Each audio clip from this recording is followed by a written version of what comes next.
back, everybody. This is the second season of First Ladies in Training, and today we are with Prenicia Clifton, a beautiful, beautiful opera singer. So Prenicia, will you tell us a little bit about how you got started being an opera singer? Like, what made you decide to want to sing opera as a child? That's kind of a funny story. When I was 5 years old, I was in piano lessons, and my mother used to always harass me about practicing. And I was like, you know what, I need to switch over to voice so she can't know if I practice or not.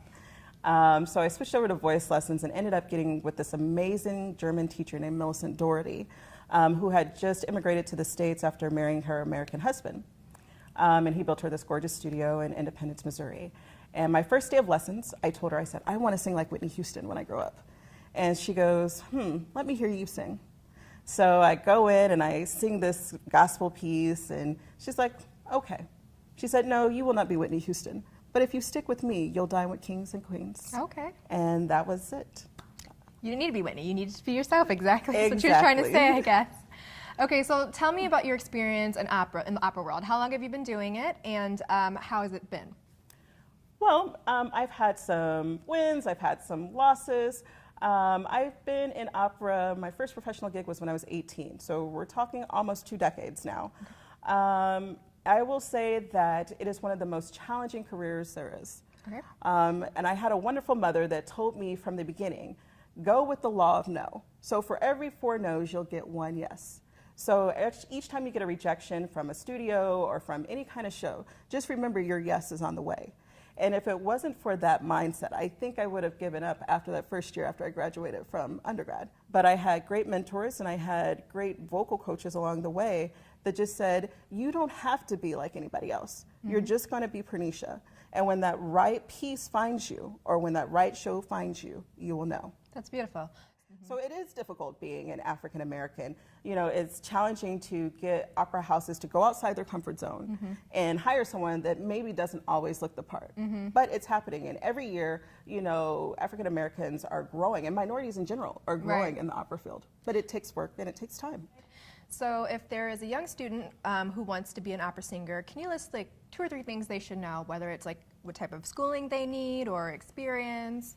Can you just give a little more like techno side like of training for your career? I would say the most important part is discipline. It's just like any other sport or any other profession. You have to practice. You have to strengthen your voice. You have to put the time in to learn your craft. Whether that's you're listening to previous artists that have come before you, whether it's you're going to numerous concerts and operas, you have to learn your craft.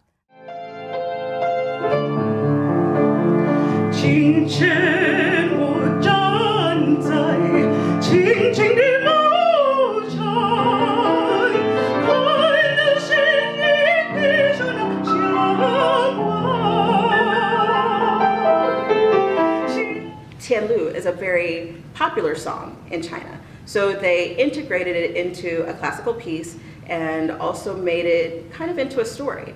And so that's kind of how my Mandarin opera world started.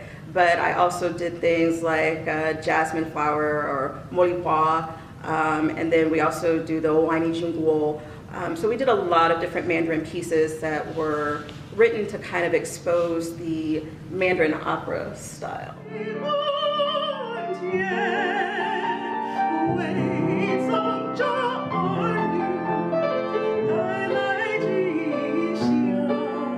So now we're going to take it to a different avenue, and we're going to talk about your passion project that you do, your nonprofit called Chicago Youth Educational Exchange. Yes. So can you please tell us a little bit more about that? So the last couple of years, I've had the opportunity to work with international students that have been coming into the U.S. to study for high school or pre-college and things like that. And I was like, this is an amazing experience. I wish that some of the American students here would have the opportunity to learn about another country's world.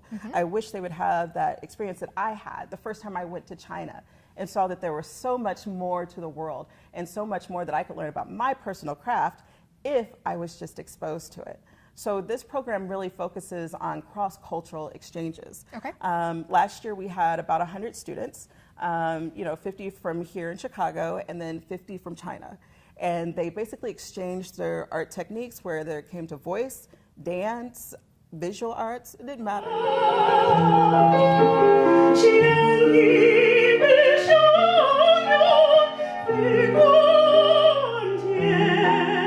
So is there anything else you wanted to sum up about it? I know we're going to provide the website, which is going to be www.cyee.org, and we'll also, post and link to your information. But is there anything else you'd like to finish up with? Definitely. If you are a young artist and you have this passion for doing what people typically don't, like for instance, I wanted to be an opera singer, and people said, Black people aren't opera singers. I would challenge you to look beyond what other people think is possible and shoot for what you believe is possible. Come out to the festival, show us your talent, show us your art. Come meet other people who have the same passions as you, so you can grow as an artist and be in a supportive environment. So I hope I get the chance to see you there. So 2 points that you talked about is dedication, Yes, to ma'am. start at a young age and just keep working, and also to be fearless, not to be afraid to put yourself out there. Is there anything you want to elaborate with our wrap up?